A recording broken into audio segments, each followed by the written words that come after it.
In today's update, we are covering the intensification of Russian offensive operations in the Toretsk direction, Ukraine signing long-term security agreements, the utilization of migrants in Russian forces, the Kremlin's moves to promote a state ideology, the speculated involvement of North Korean engineering forces, negotiations for the transfer of Israeli Patriot air defense systems, and Russian naval expansion.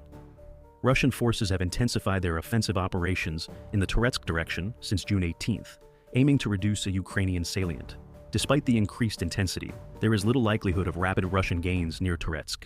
The Russian strategy focuses on gradual advances through consistent grinding assaults rather than significant gains through rapid maneuvers. This approach aims to exploit the draw of Ukrainian forces to other critical frontline areas like Donetsk Oblast. However, the commitment of limited forces suggests that significant reinforcement would be necessary for substantial tactical gains.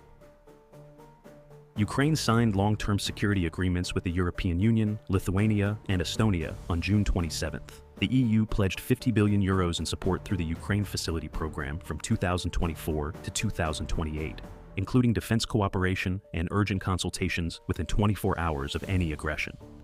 Estonia and Lithuania committed to allocating 0.25% of their GDP to military support for Ukraine annually. This support encompasses artillery, anti-tank guided missiles, drones, and electronic warfare systems, highlighting the international community's commitment to bolstering Ukraine's defense capabilities.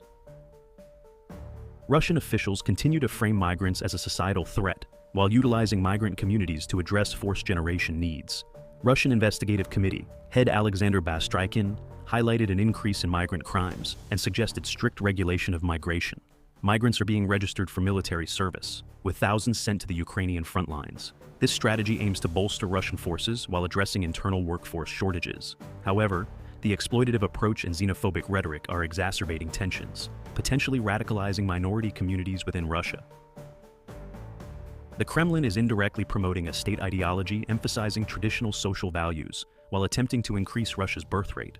Russian Deputy Minister of Justice Vsevolod Vukolov announced a proposed ban on the child-free ideology and the inclusion of traditional values in the official Russian language dictionary.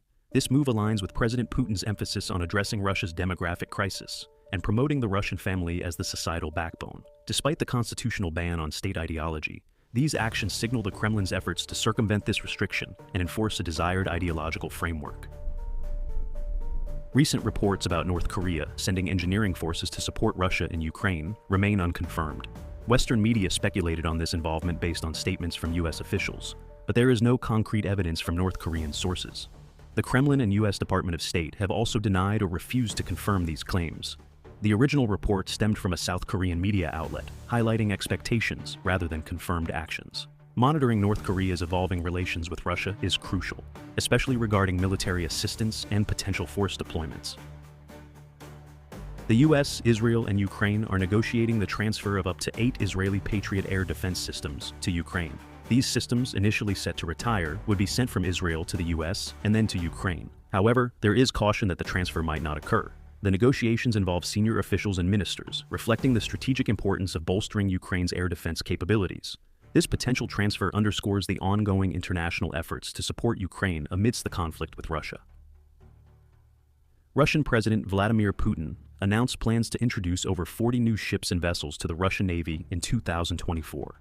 This expansion reflects the Kremlin's focus on enhancing naval capabilities and long-term military strategy. The introduction of new naval assets aims to bolster Russia's maritime presence and project power, particularly in the context of the ongoing conflict with Ukraine. This development is part of broader efforts to modernize and strengthen Russia's military infrastructure across various domains.